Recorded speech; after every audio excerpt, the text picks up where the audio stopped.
La pregunta del $1.000.000. ¿Habrá o no habrá intervención militar internacional en Venezuela? Estaremos analizando esta y otras preguntas aquí en Claudiopedia.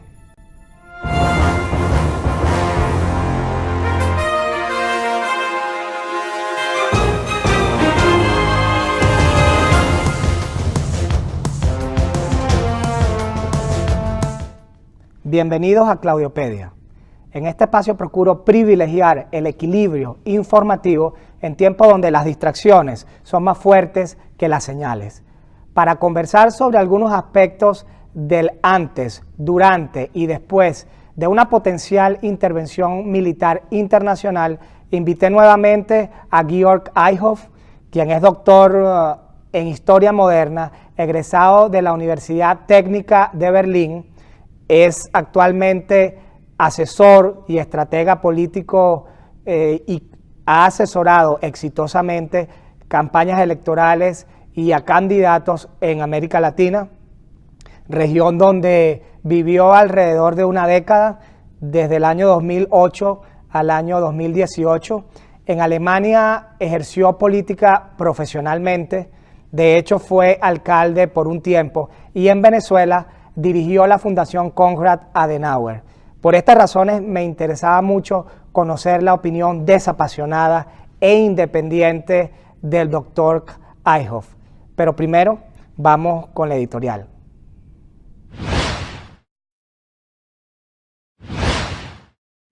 Hablemos de intervención humanitaria desde el ángulo de la Realpolitik.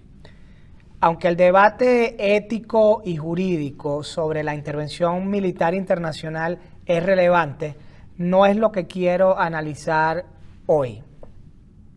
Lo ético tiene que ver con el tema del llamado daño colateral, con el argumento de un grupo de la oposición anti-intervención humanitaria que tilda de irresponsables a los promotores de una intervención militar internacional. Lo ético también incluye el tema o la consigna según la cual la salida no puede ser violenta. Por cierto, que en mi opinión la llamada salida pacífico electoral es un mito. Si te interesa mi opinión sobre este tema, te dejo los detalles abajo de la descripción de este video, un enlace, y también puedes ir a buscar en internet mi artículo que se titula "La transición electoral es violenta". Por su parte, lo normativo tiene que ver con el tema de la responsabilidad de proteger, en este caso a la población venezolana, frente a una crisis humanitaria. También incluye la cláusula que está en la Convención de Palermo en contra del crimen organizado, narcotráfico en este caso, y también incluye la idea del quebrantamiento del orden democrático establecido en la Constitución del año 99 y la violación de los principios y los valores republicanos que justifican entonces la llamada desobediencia legítima frente a la tiranía. Quizás en un episodio futuro aborde estos dos ángulos, lo ético y lo normativo. Ahora sí, entrando entonces o habiendo hecho esa aclaratoria, hablemos de la intervención internacional desde la perspectiva de la Realpolitik, donde, dicho sea de paso, el debate ético-normativo no es determinante. Históricamente, por ejemplo, vemos que las intervenciones en otras latitudes que llevó a cabo Estados Unidos, allí eso no dependió de la opinión pública nacional o internacional, y en el caso de una potencial intervención en Venezuela no va a depender de lo que diga el Grupo de Lima o lo que se dilucide ante las Naciones Unidas en instancia del Consejo de Seguridad. Para muestra un botón, Panamá, Irak y Libia. Cuando hablamos entonces de Realpolitik, esto implica reconocer que la intervención militar sería una medida de facto encabezada por una potencia en contra de una situación de facto. Es decir, que Estados Unidos, ya sea unilateralmente o en coalición, irían en contra de la dictadura de Maduro y compañía porque ejercen el poder inconstitucionalmente, ejercen el poder de facto. Y esto nos lleva a otro punto, y es que en la generalización y la simplificación del debate sobre la intervención internacional humanitaria, se pierde en algunos casos la esencia.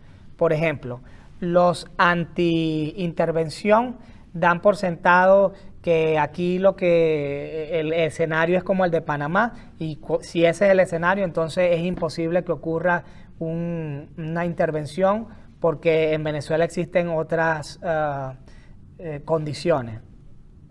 También hay otros que dan por sentado que esto va a ser a bombazos, y entonces como esto va a ser a bombazos, las bombas no distinguen entre chavistas y opositores. Por el lado del ala pro intervención también hay especulaciones. Dicen que esto no va a ser al estilo de Panamá ni la vieja escuela, sino que esto va a ser con drones de última tecnología, una operación quirúrgica. También dentro de esa misma ala pro intervención hay unos que sí debaten y dicen que la intervención, una operación aerotransportada es posible. En fin, mi punto es que en ese proceso de especulación sobre el tipo de intervención, operación de extracción, invasión, drones, etcétera, en ese proceso de especulación se opacan dos variables esenciales a mi modo de ver. En primer lugar, que ninguna persona que esté conspirando en contra de otro va a develarle públicamente cuál es su plan de ataque. Básica estrategia y táctica. Y por otra parte, cualquiera sea el método que se utilice, hay una constante en las intervenciones de los Estados Unidos desde los 80 para acá, y es que siempre derrocan a su enemigo, son efectivos militarmente. La cúpula dominante en Venezuela entiende esta situación. Ellos no se ocupan en este momento sobre cuál es el tipo de intervención. Ellos lo que sí saben y les preocupa es que cualquiera sea, serán derrocados. En otras palabras, hay un debate académico, intelectual y político sobre qué pasa el día después de una intervención. Porque en general se entiende, de acuerdo con los estudios, que las intervenciones son perniciosas en el sentido de que tratan de ser un remedio, pero al final se convierten en algo peor que la enfermedad. Se profundizan las crisis, entre otros elementos. Eso es objeto de duda, de debate, como digo, y sobre lo que no hay debate hoy en día es que si Estados Unidos, el día que Estados Unidos decida eliminar a los elementos políticos chavistas, lo hará, como hizo con Noriega, como hizo con Saddam Hussein y como hizo con Gaddafi, entre otros tantos dictadores. Por último, en cuanto a la factibilidad de una intervención, hay factores externos, estos factores externos que podrían ser determinantes. En otras palabras, aunque las condiciones y los ánimos estén dados a nivel de la comunidad internacional para intervenir en Venezuela o para tomar cualquier tipo de medida radical, en el mundo también hay otras crisis y temas de importancia como la guerra en Siria, la península de Corea o la agenda Irán. Por ejemplo, la intervención de Estados Unidos en Venezuela pondría en segundo plano la desnuclearización en Asia, momentáneamente al menos. Entonces, se impondrá en Washington la agenda Venezuela sobre los lobistas y burócratas que promueven la agenda Corea del Norte, por ejemplo.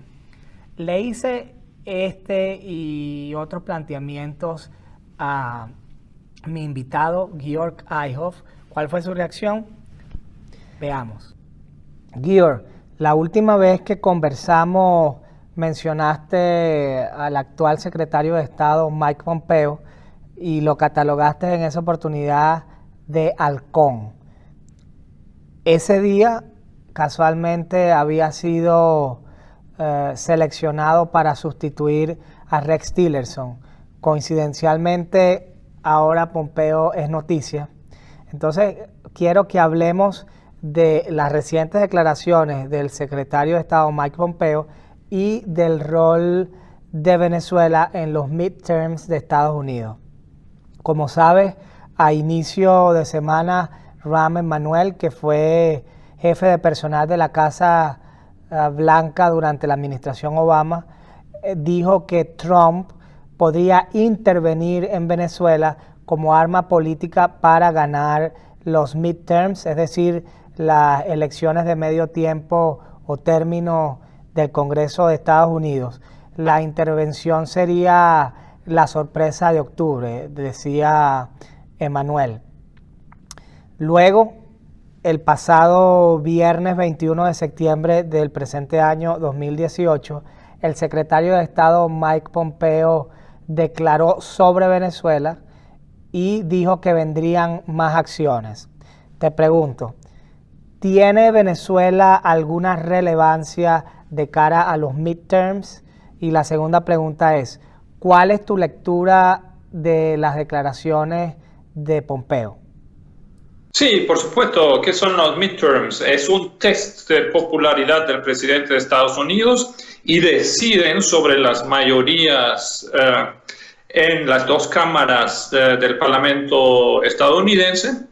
Y allí Trump quiere consolidar su mayoría, no la quiere perder y necesita ayudar a sus candidatos, a los candidatos republicanos y tradicionalmente, sobre todo para los republicanos, una política exterior fuerte, más bien en el estilo de los halcones, como se dice, la teoría general suele ayudar más a los republicanos cuyos posibles electores quieren una América grande, potente, con mucha incidencia en el mundo. Creo que los americanos no quieren aventuras, nadie, y creo que esto es el criterio al final. No quieren más guerras, sino quieren ver que lo que hace Estados Unidos en el planeta decide el curso de la historia. ¿Qué quiero decir con esto? Primero va una evaluación de la factibilidad. Luego hay voces que dicen esto es antes de las elecciones, esto es después de estas elecciones, no lo sabemos. Lo que sí vemos es mucha especulación al respecto de los demócratas con una voz tan destacada como el Chief of Staff, el jefe de gabinete de Obama, que fue una figura muy, muy importante y lo sigue siendo en el Partido Demócrata. Creo que hasta podría estar entre los presidenciables en Estados Unidos. Así que lo que vemos es que todo el mundo habla de este tema, mucho más que hace medio año. Quizás juega un rol que ahora, desde que nosotros hablamos por última vez, Pompeo ya lleva casi medio año en el cargo. Tillerson, su antecesor, ya estaba preparando las cosas. Una de las últimas actividades del anterior canciller de Estados Unidos era una gira por América Latina. Y el ministro de Defensa recientemente ha viajado por América Latina. El actual Chief of Staff es un general, es el general Kelly, que conoce muy bien América Latina porque ha sido el jefe del Comando Sur de Estados Unidos. Por cierto, tanto el ministro de Defensa como el Chief of Staff, dos militares, tienen raíces irlandesas, son católicos, tienen cierta cercanía cultural con el mundo latino a través de sus creencias.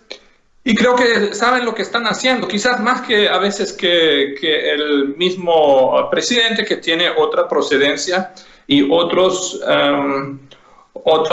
sensibilidades. El señor Trump va a decidir eso y decide por la razón de Estado, pero también por razón política, si le beneficia o no. Y yo, para terminar esa parte, creo que solamente le puede beneficiar a Trump si los militares le pueden asegurar que esto va a funcionar, va a ser rápido y decisivo. Creo que esto es un poco también el estilo Trump. Si esto no es posible por razones militares o las razones que sean, creo que no va a pasar nada y van a aumentar la presión, como dice el canciller ahora. Quizás se da otro diálogo. Esto seguramente va a ser lo que quiere el gobierno de la dictadura, lo que quiere Maduro, por eso ya tiene Zapatero nuevamente allí a su lado. Pero estoy muy seguro que los venezolanos, la grandísima mayoría de los venezolanos, no lo quieren más, sino desean una acción contundente. Ok, pasando un poco de las razones políticas que podría tener Trump en relación con una intervención militar en Venezuela, a eso que has mencionado, las razones de Estado. Te pregunto, ¿cuál es el interés de Estados Unidos en Venezuela? ¿Un tema petrolero, bases militares, un tema ideológico de expansión de la democracia en su área de influencia, un tema de seguridad, del terrorismo ligado al Medio Oriente, Irán, el tema de la migración masiva? ¿Crees que confluyen todos estos puntos, algunos de ellos? ¿Cómo lo ves? Sí, un poco de todo. Creo que lo político predomina. Razones de seguridad, creo que lo toman muy en serio la posible mezcla entre narcotráfico, terrorismo, los contactos que el gobierno de Maduro exhibe constantemente con Irán, con Hezbollah. Y en el cuadro grande, actuar con fuerza es siempre un mensaje a los chinos y a los rusos. Antes de comer carne en Turquía, Maduro estuvo en China y ya por su comilón allí casi olvidamos cuál era el sentido geopolítico del viaje.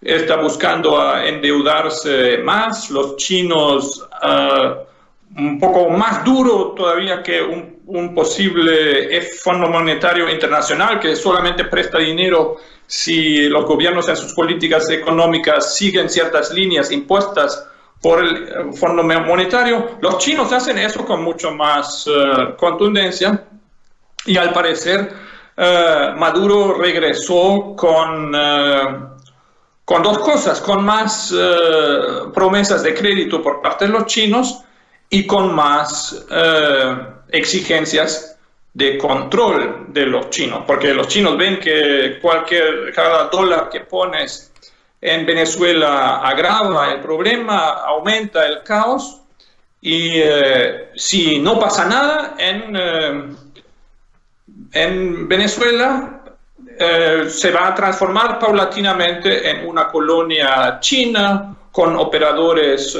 cubanos en tierra.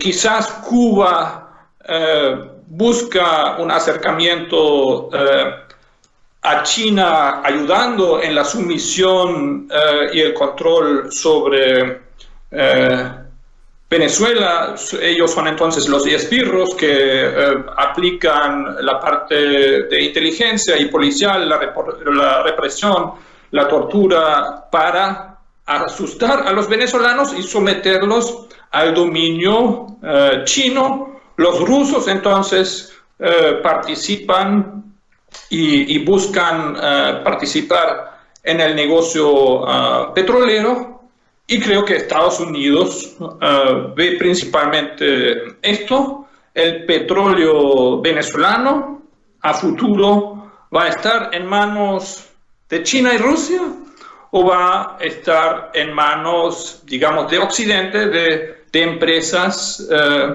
privadas que cooperan o que están con su sede y con su actividad económica en los mismos Estados Unidos o en su área de influencia.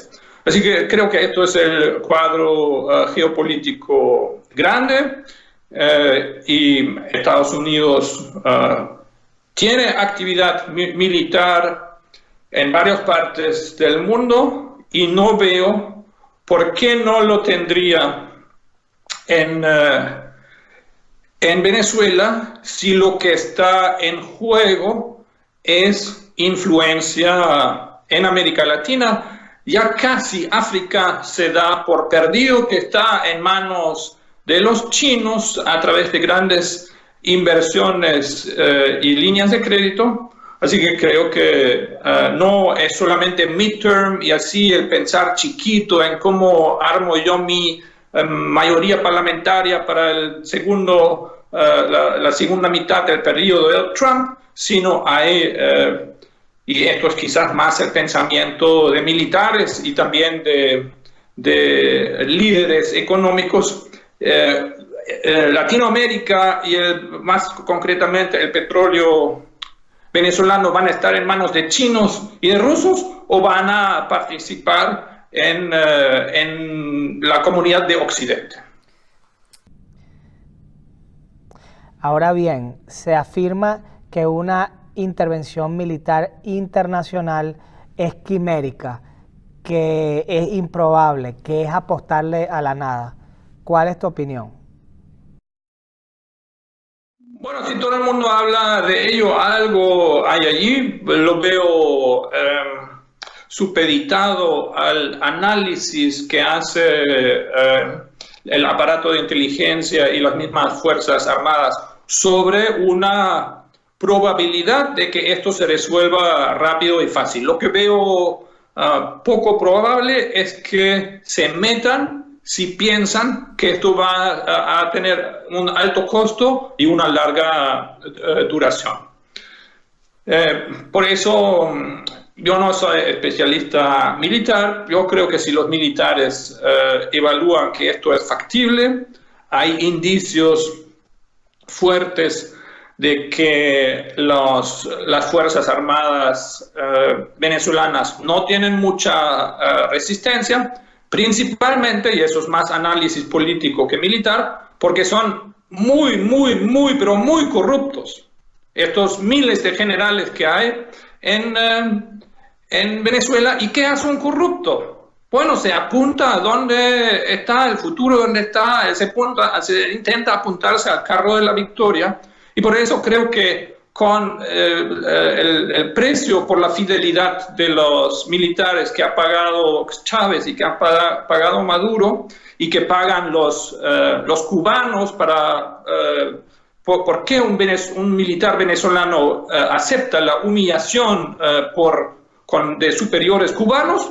Porque tiene la panza gorda y come y roba y participa tranquilamente en el narcotráfico, pero personas con esta socialización no son militares que arriesgan sus dólares y sus familias y su bienestar personal para defender un gobierno.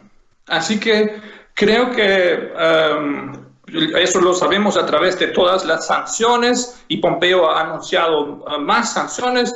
Me imagino que son sanciones contra militares y funcionarios públicos corruptos, y es un mensaje muy personal e individual a cada uno que tiene el comando de tropa y sus negocios sucios, de avisar antes de mandar un dron o mandar, no un dron, ya las cohetes, armas letales. Mira, si tú abandonas a este gobierno, vas a vivir mejor que perder tu vida, tu salud, resistiendo. Entonces creo que sí es real, la conversación sobre esto es seria. No has dicho que la parte normativa no es nuestro tema hoy conversando, No hace falta conversar mucho más sobre ello porque creo que está también claro y se dan pasos importantes ahora en el marco de la Asamblea General de las Naciones Unidas, donde como mínimo 5 países latinoamericanos van a denunciar la dictadura de Maduro y Maduro como persona por crímenes de lesa humanidad en la Corte Internacional Penal de La Haya.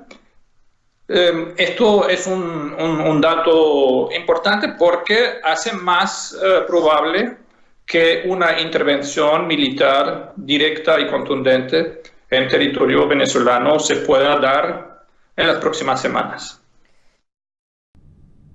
Aunque esto no es lo más relevante para nosotros, sí hay mucha gente que quiere saber sobre lo logístico, ¿no? Entonces te pregunto, ¿cómo imaginas el tipo de intervención que sería viable en Venezuela? Una operación de extracción, uso de drones, ¿cómo lo ves? No lo sé, no soy especialista militar. No hay duda de que la fuerza militar estadounidense es infinitamente superior a la venezolana, pero luego puede haber una guerra de guerrilla, no lo veo. Tienen armas para intervenciones quirúrgicas, por ejemplo, aniquilar la Fuerza Aérea venezolana. Yo creo que esto es una cuestión de pocos minutos, reducir toda una parte de las Fuerzas Armadas venezolanas, como sería la aviación, a la nada, con muy poco tiempo. Sí, gastando mucho dinero, pero creo que allí Trump no le importan cosas así. Y no hay que olvidar que al lado está Colombia con unas Fuerzas Armadas entrenadas en combate contra el terrorismo durante 5 décadas, posiblemente los militares colombianos siendo de los más serios en América Latina, porque es el país que constantemente ha tenido una guerra de verdad en su propio territorio, que se asemeja además muchísimo al territorio venezolano. Me imagino, no hay país en todo el hemisferio con una cooperación militar tan estrecha como Colombia con Estados Unidos. Así que esto creo que juega un rol importante, y tampoco hay que olvidar que uno de los beneficiarios de un renacer de Venezuela, el beneficiario más importante a corto y mediano plazo, son los mismos colombianos, porque los venezolanos quieren comer. Y esta comida que espero que llegue hasta la Navidad, llegará en camiones, y muchos vendrá por el mismo puente donde ahora los venezolanos están huyendo. Vendrá por Puerto Cabello, vendrá por La Guaira la comida, y vendrán posiblemente, pero no sé, me parece un poquito más remoto, desde Brasil. Si viene de Brasil seguramente viene también en barcos, pero será sobre todo Colombia y empresas colombianas que participarán con fuerza en la recuperación económica de Venezuela, y también en el rescate inmediato, o sea, proveer lo más necesario en el horizonte, digamos, Navidad, ¿no? Perfecto. Y en ese sentido creo que hay muchas opciones dentro del tema militar. Sí, ciertamente hay que tratar el tema de los grupos informales armados, y creo que en este sentido la experiencia colombiana es relevante. Reducir grupos paramilitares como los hay en Venezuela tendrá más el estilo como las intervenciones de las favelas en Brasil, pero hay gente que sabe de esto militarmente, y no es de mi especialidad analizar esto, pero si no lo pueden hacer Estados Unidos, no lo puede hacer nadie. Ok, mis últimas dos preguntas. ¿Crees que China y o Rusia se enfrascarán en un conflicto bélico con Estados Unidos en defensa de la narcodictadura de Maduro y compañía? Y la segunda pregunta es, ¿cómo visualizas el día después de la caída de Maduro en términos de la gobernabilidad del país y cómo se haría sostenible un gobierno post-chavismo? Bueno, Rusia y China van a responder, pero yo creo que a nivel global, o sea, sí van a expresar que sienten sus intereses afectados si Estados Unidos entra en Venezuela y posiblemente, no necesariamente, porque los americanos pueden quitar el gobierno, pero dejar las participaciones internacionales, las inversiones en el sector petrolero que ya se han hecho. ¿Por qué no? En muchos países del mundo, en toda Europa, hay inversiones y no hay que olvidar que China es un comprador muy importante de deuda norteamericana. O sea, esto es un negocio y un tema global. Y el enfrentamiento más concreto de Estados Unidos con Rusia en el mundo en ese momento es Siria, y entonces quizás el tema venezolano incide en Siria. Así que la reacción de Rusia y China se va a dar, pero no necesariamente en la causa, en el territorio venezolano. Y también habrá que ver cómo juega Cuba en todo esto. Si no pasa nada, entonces, lo repito, se va a consolidar el dominio chino y ruso con implementación cubana, con fuerza, con mano de obra caribeña cubana, y esto es parte del negocio, cómo se mantiene la dictadura cubana, que no produce mayor valor agregado, sino exportando técnicas de represión y manipulación. Así que esto es el escenario. Si no pasa ahora nada, se consolida esto, eso existe, eso no es el fin del mundo, eso va a significar más inmigración venezolana, y te confieso que con mucho que se hable ahora de intervención, eso sigue siendo el escenario más probable.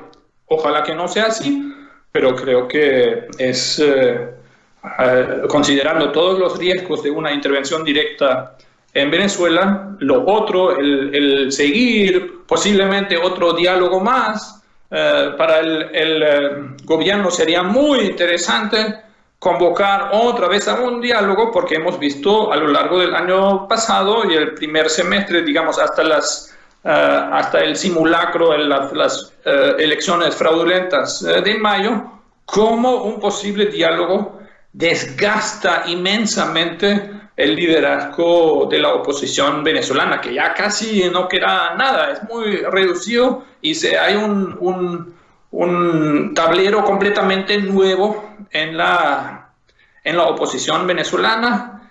Y seguramente si Estados Unidos quiere tomar mucha responsabilidad en el tema venezolano, solamente lo hace si tiene algún tipo de mapa, quiénes y cómo van a formar ese gobierno de transición, cómo se llega en el más corto tiempo posible a elecciones verdaderamente libres, y quiénes serían los candidatos allí, quiénes serían candidatos con vocación de poder realmente. Creo que otro tema importante que hay que trabajar en estos momentos es la parte técnica. Seguramente hará falta mucho crédito del Fondo Monetario Internacional, avales de crédito de la Unión Europea, etc. Y todos estos acreedores van a querer saber cómo se organiza la recuperación de Venezuela y cómo se pueden asegurar inversiones extranjeras en Venezuela, que serán muy, muy necesarias. Y allí aparece en el horizonte muy rápidamente el tema de la gobernabilidad general, cómo abortar la violencia y cómo volver, eso no hay que olvidarlo, uno de los fenómenos ya antes de Maduro, algo promovido por Chávez mismo, es la omnipresencia de la criminalidad, con una tasa de homicidios muy alta, de las más altas del planeta, que fue una política pública para controlar la clase media venezolana y tenerla aterrorizada. Así que una de las respuestas que el gobierno de transición o los que aspiran a hacerlo tienen que dar es cómo pretenden merecer el crédito internacional y controlar la violencia desatada ya en la sociedad venezolana, y cómo sería una reforma integral de la seguridad ciudadana, empezando prevención, contención del crimen, sistema judicial, sistema penitenciario, sistema de reinserción laboral. Todo esto se tiene que responder y algún esbozo de respuesta tiene que existir antes de mandar un misil.